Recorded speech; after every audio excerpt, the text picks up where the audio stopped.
கைதி 2 பொறுத்தவரை ஷூட்டிங் வந்து பார்த்தீங்கன்னா அடுத்த வருஷம் ஆரம்பிக்க பொறுத்தவரை அப்டேட் கிடச்சிச்சு, நீங்கள் எல்லாரும் பார்த்துருப்பீங்க. அண்ட் அதை நம்ம சேனலுமே வீடியோ போட்டிருப்போம். அண்ட் அதுக்கப்புறம் இப்போ என்ன அப்படின்னு பார்த்தீங்கன்னா கைதி 2 படத்தில் கமல்ஹாசன் வந்து பார்த்தா நடிக்க போகிறாரு. அண்ட் அதுக்கப்புறம் விஜயும் வந்து பார்த்தா நடிக்க போகிறாரு. பட் விஜய் வந்து பார்த்தீங்கன்னா வரமாட்டார். ஸோ நீங்கள் வீடியோ பார்த்தா உங்களுக்கு ஃபுல்லாக புரியும். ஸோ ஃபர்ஸ்ட் ஆஃப் ஆல் என்ன அப்படின்னு பார்த்தீங்கன்னா வீடியோக்குள்ளே போகிறதுக்கு முன்னாடி நம்மளோட சேனலை நீங்கள் போய் சப்ஸ்கிரைப் பண்ணி பெல் பட்டன் ஆல்ல பிடிச்சுங்க. லைக் பண்ணிட்டு பாருங்கள், அப்படி தான் வீடியோஸ் நிறைய பற்றி காமிக்கும். ஸோ ஃபர்ஸ்ட் ஆஃப் ஆல் என்ன அப்படின்னு பார்த்தீங்கன்னா கைதி 2 பொறுத்தவரை ஷூட்டிங் வந்து பார்த்தீங்கன்னா அடுத்த வருஷம் தான் ஆரம்பிக்க போகுது. அண்டு விக்ரம் படத்தில் வந்து பார்த்தீங்கன்னா லாஸ்ட்டு கிளைமேக்ஸ்க்கு அப்புறம் கார்த்தியோட வாய்ஸ் மட்டும் வர மாதிரி அப்படியே முடிச்சிருப்பாங்க. அண்ட் அதுக்கப்புறம் கைதி 2 படத்தில் கார்த்திக்கும் கமலஹாசனுக்கும் எந்த மாதிரி சீன்ஸ் இருக்குன்னு தெரியல, படம் ரிலீஸ் ஆனதான் தெரியும். அண்ட் அதுக்கப்புறம் என்ன அப்படின்னு பார்த்தீங்கன்னா கைதி 2 படத்தில் விஜய் வந்து பார்த்தீங்கன்னா நடிக்க போகிறாரு.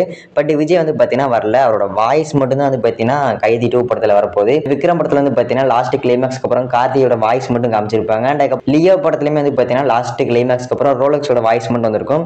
அண்ட் அதே மாதிரி வந்து பார்த்தீங்கன்னா கைதி 2 படத்துலையுமே விஜயோட வாய்ஸ் மட்டும் தான் வரப்போகுது.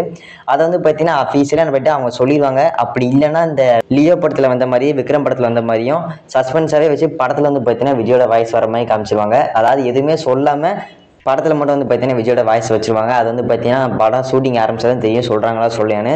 அண்ட் அதுக்கப்புறம் கைதி 2 படத்தை பற்றி இவ்வளோ தான் அப்டேட்ஸ் கிடச்சிருக்கு. நீங்கள் இந்த மாதிரி அப்டேட்ஸ் தொடர்ந்து பார்க்கணும் அப்படின்னா நம்ம சேனலை நீங்கள் இப்போவே சப்ஸ்கிரைப் பண்ணி பெல் பட்டன் ஆல்ல போட்டுச்சுங்க. லைக் பண்ணிட்டு பாருங்கள், அப்போ தான் வீடியோஸ் நிறைய காமிக்கும். ஸோ நாளை சந்திக்கலாம். Bye bye. நான் உங்களுக்கு நாளைக்கு ஒரு நல்ல அப்டேட் வீடியோ சந்திக்கிறேன். Bye bye. See you.